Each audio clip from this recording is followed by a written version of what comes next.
the assessment now of the measuring color assessment.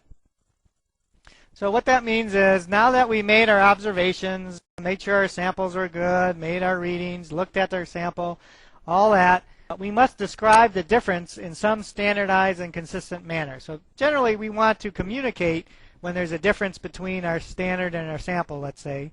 We need to do that so when we communicate with somebody, they understand what the hell we're talking about, right? You know, one of the problems in all facets of human existence is what? Communication. What's that famous line in Cool Hand Luke? Anybody see that movie? Where he's in a prison gang there and says, what we have here is a failure to communicate.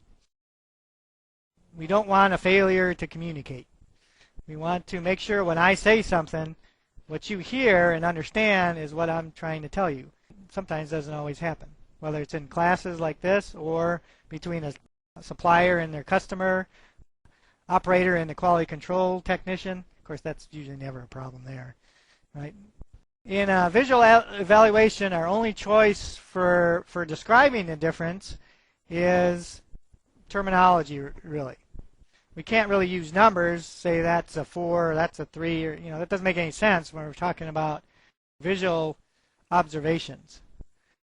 We can use standardized words. We can say that our sample is greener than the standard. That means something. We can say it's redder, or we can say it's darker, duller, dirtier. Or the artists or the designers like to use more, in their minds, descriptive names. Heard designers say, well, it needs to be warmer, or it needs to be cooler, or peachier. We were at one conference, and we had a designer come and talk about designing colors and everything, and he was talking about some color, and he said, well, the customer wanted it to be more earthy. What does earthy mean? Bob Charlvat talked to him after, he says, well, you know, what does earthy mean? Because up in Ohio where I live, earthy means kind of, you know, gray or black or something. If you're down in Georgia, where that conference happened to be, says when you say earthy, that would mean red because of the red soil. So what exactly does earthy mean? So we can't use those terms to really describe anything really precisely. We can get real general, you know, and say that, but you need to be more descriptive. We can use our instruments then to use those standard terms, but we can go farther than that. Our instruments do give, you know, we mentioned it was too red or too green or too blue based on the sign of the numbers, but we can describe it other ways too. We can use the tri-stimulus values that we talked about before, but unfortunately those aren't very descriptive, we found out. So we needed to go a little farther than that. There's our tri-stimulus values, X, Y, and Z. So when we show those numbers, I don't know what those numbers represent for a standard and a sample. I don't know if they're close. I don't even know what the colors are. So those aren't very useful. So we need to do better than that. We can use opponent color difference numbers. If we look at these numbers, what can we say about the difference between our standard and our trial with these numbers? Remember, our trial, we're saying our trial is compared to the standard. So we're comparing the trial to the standard. We have a delta L number of a negative 0.56. What does that tell us about the trial versus the standard? Darker, yeah. And since it's a small number, not very much dark, right? What about A? If we have a delta A of a negative 0.83, what does that mean? What's the scale for the A? Red-green, right? Not the guy on TV, but red-green. So if it's negative, that means, or the sample is what compared to the standard? Greener. If it was positive, it would be redder. Then B is a 2.13 positive, so that means, remember the B scale is yellow-blue, so if it's positive, it's yellow or blue. Yellow, right, positive. And what can we say about the size of the difference? It's the biggest of all three of the different ways, right? Because that's 2 off, and these are less than 1. So the biggest difference is the B, the next biggest is the A, and the smallest is the L value. And then if we can calculate a total difference, of 2.35. And we can see that of the 2.35, a good portion of it is made up of the yellowish difference. So it's way more yellow than anything else. And we can say that about using these numbers without even seeing the samples. We couldn't do that with the x, y, and z values. So that's where they become useful. We can also use instrument readings, and we call these metric differences. We have a positive 0.56. That would mean a little bit lighter now. It means the same thing as L did before. What about a chroma that's 0.68, a positive chroma? More chromatic, yeah, it's a little bit more chromatic. Negative would mean less chromatic. And the hue, the positive negative doesn't mean the huge amount when we talk about hue. It just means that we're off quite a bit in the hue direction. And our biggest difference here is in the hue direction. But again, we can say that about our pair of samples without ever seeing the samples. Now, hopefully when we go and take a look at the samples, we'd say the same thing. What we describe by the numbers, we should also describe the same thing when we see. We can do some calculations, which we'll do in later classes, but just to introduce you, to kind of get you revved up and excited about doing this in later terms. All those calculations we showed earlier with calculating the actual A and B, had all those real kind of fancy equations and things. We're not going to worry about that because the computer does that for us, although it can do these too. But these are the kind of calculations I'm interested in you learning how to do. And all it is basically is we want to find out the delta values because that's what's important to us. So what you do is you take the LAB value, whatever value we're talking about of the sample, and subtract the value from the standard.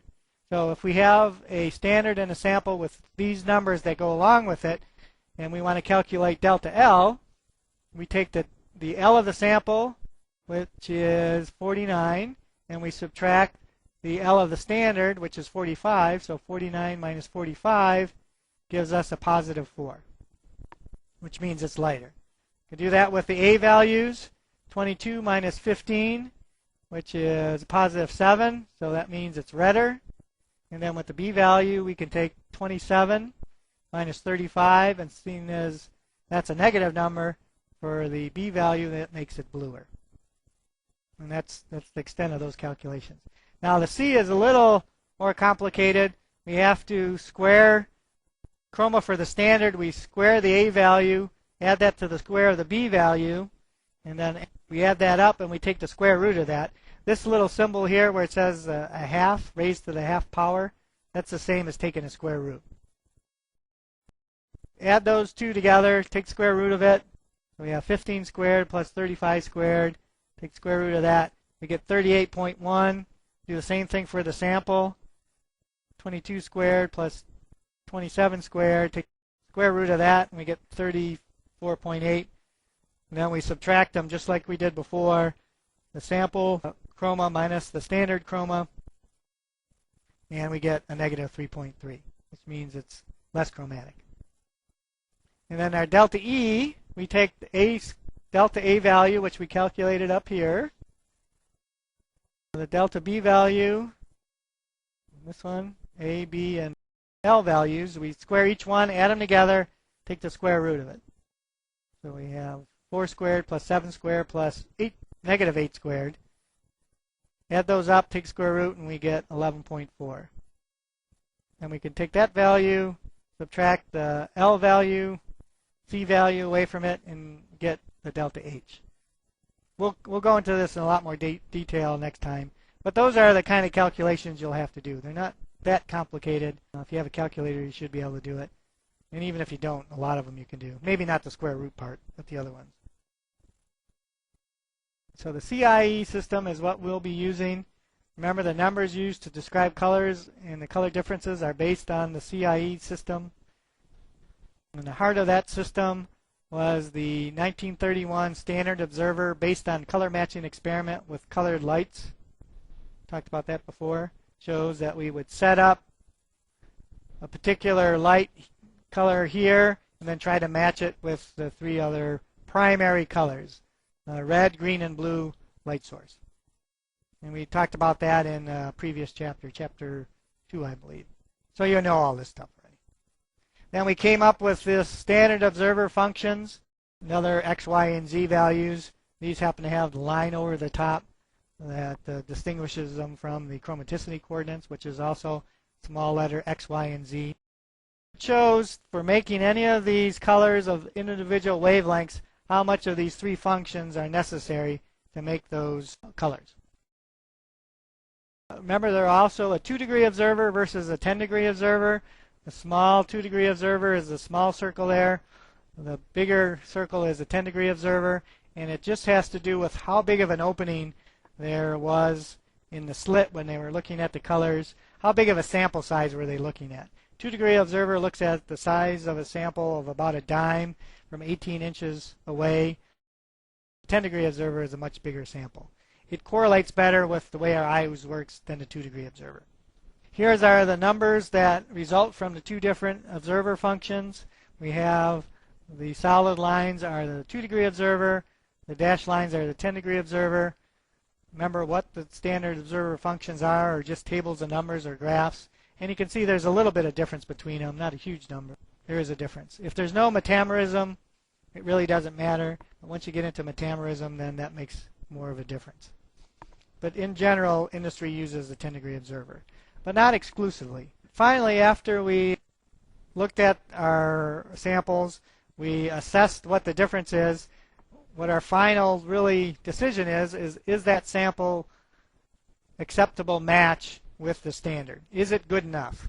In some cases, it needs to be really, really close. And in other cases, as long as it's red, it's close enough. Depends on the end use. Depends on the customer. We can talk about perceptibility. Can you see a difference? And in almost all cases, you can see at least some amount of difference. That's not really a good way to judge if it's good or not. Really what you have to base your decision on is acceptability. Is it close enough for the customer? And what's really important, is it close enough for what they're willing to pay for it? I mean, you can get it really good, really dead nuts on, but if they only want to pay 10 cents a pound for it, you're probably not going to do that. Automobile manufacturer that's going to buy 100 million pounds of the stuff, you'll probably go a little farther than the guy that's going to order make snow shovels or something out of it. Those things factor into it. Is it good enough for the application? Ultimately, the color matcher must decide based on the customer's quality of match criteria, is the match acceptable? That's really the bottom line job of the color matcher. If it is, then you don't want to make it any better. If it isn't, then you have to make it adjust it until it's acceptable. For example, an auto manufacturer may require a closer match than a toy maker for an acceptable. Some customers are very critical. Over the week when I was talking to somebody from industry, and they were saying that this one customer wanted this very specific purple color, and they were having a tough time getting it. And they were real critical on what the color was. You'd be surprised at what the final product was, the sandpaper. He liked this color, and that's what he wanted the sandpaper to be. Some people are like that, even though you might not think the end use needs to be that critical. So way back in the beginning of this exercise, when we started this chapter, I asked, are visual color measurements still important? Have instrument color measurement advanced to a state that visual measurements are no longer needed? Are visual measurements subordinate to instrument one? Are the uncertainty of visual measurement so large that for practical color technology, only instrument measurements should be used? Think yes or you think no? You better get this one right. No. So while instruments have improved greatly over the years, the artificial system is not a perfect model of how we're perceiving color. Our eyes work a certain way, and no matter how hard we try, it's very difficult to get an artificial system to work the way our eyes do. Remember back when we talked about eyes and how many receptors are in our eye? There's over 7 million color receptors. Our fovea. Our spectrophotometers don't have 7 million receptors. They're good, but they're not like our eyes are. And customers ultimately buy color because it looks right, no matter what the numbers say. Quality control people and supervisors like to use numbers to describe differences and say yes or no based on the number. Even though everything's getting better, you still need to make sure it looks good. When you go to the store to buy something, you don't borrow the handheld spectrophotometer and take it over to the car dealer and measure the outside of the car and the interior and all that to make sure it matches. You do it by eye and says that looks good or that doesn't. So the answers to the previous questions are no. Visual color measurements are still the most important. So always keep that in mind. You may hear different from people at work, especially supervisors and quality control types, but you need to look at the color and you need to think. I know thinking is not something people like to do in industry very much. You got to think about what you're looking at, what it means, what is possible too. Sometimes people want the impossible. So always look and always think about what you're doing. The visual color measurements are still important. We must always look at the colors. Do they visually match or not based on the customer's criteria? And that's important. It's based on the customer. Some are much more critical than others. For whatever you might think about it, it's a cliche, but the customer is the one that makes the decision. He's the one that pays the bills, so the customer is right. Whether you think he's wrong or not doesn't matter. We must think about, is the sample representative? Is it a good sample? And have we followed the correct procedure? Finally, with instruments, we are concerned about the following factors: precision, how closely your measurements agree with each other, and accuracy, how close you are to the correct value. So precision has to deal with, can you get a repeatable result so that it's all, when it should be the same, it is the same. Accuracy is are we getting the right number? If the answer should be 50, and every time you do it, you always get the same number, but the number you get is 40, then that's not very good. It's not very accurate. It's repeatable, but it's not very accurate. So some color measurement requirements: precision. How accurate do you need it to be? Does something have to be 0.1, or does it have to be 0.00001? There's a big difference in the instrument that for one or the other. Is the data correct when you get it? Like I said, is it 50 or is it 40? And repeatable, you get the same answer time after time. And finally, capability. Do you have the ability to produce the specifications that your customer wants? Can you actually make what the customer wants within the specifications that he wants? Your process has a certain capability, and if you get into quality control and all those fancy SPC classes, they'll talk about the capability of your process. If the specifications are smaller than the capability of your process, then you're going to be in trouble. You're going to make bad parts, no matter how hard you try. This picture just comes from your book that shows the difference between what you want is high precision and high accuracy. You always hit the bullseye, and it's the right bullseye. And this one here, you have high precision. You're always hitting the same number, but it's not where you want to be. It's the wrong number. Or you have this one, low precision. So it's all over the place, but it's in the same general area, high accuracy. And then finally, what you really don't want is low precision and low accuracy where you don't have anything. You're lucky to hit the dartboard in that case. Reminds me, my son got a dartboard for Christmas last Christmas, and we had it down in this addition we put underneath our deck, and he had it on the wall, and he was doing pretty good, and then the dog or the cat distracted. Kind of far from where he was, but a little ways away was a window. And these are plastic tip darts, with the holes in the dartboard, and he kind of tripped and threw it, and he threw the dart right through the window. Well, the plastic part went through, and the bigger part of the dart stopped, so he crashed. But a little hole in the window and cracks coming out of it. So be careful with your darts. $160 worth of window there. So we can evaluate precision by repeatability, the closeness of agreement between the results of successive measurement of the same test specimen under the same condition. So you put a sample on your instrument, keep reading it, same place, is it the same number? That's repeatability. Reproducibility is the closeness of agreement between the results of successive measurement of the same test specimen under a specified change in conditions. So say you could have two different technicians read it, or two different instruments read it. Do you get the same number? That's reproducibility. Repeatability and reproducibility are slightly different. And then calibration, To maintain the instrument's accuracy and precision, you need to calibrate it. We generally calibrate our instrument once a day.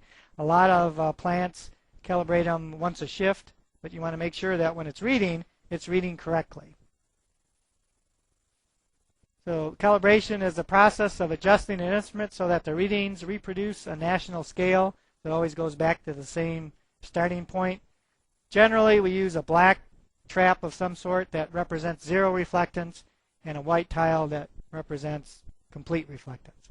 Neither one of those is perfect, but the instrument knows what it should be, so it checks what it's reading to what it should be, and then can adjust that to make sure that your readings are correct.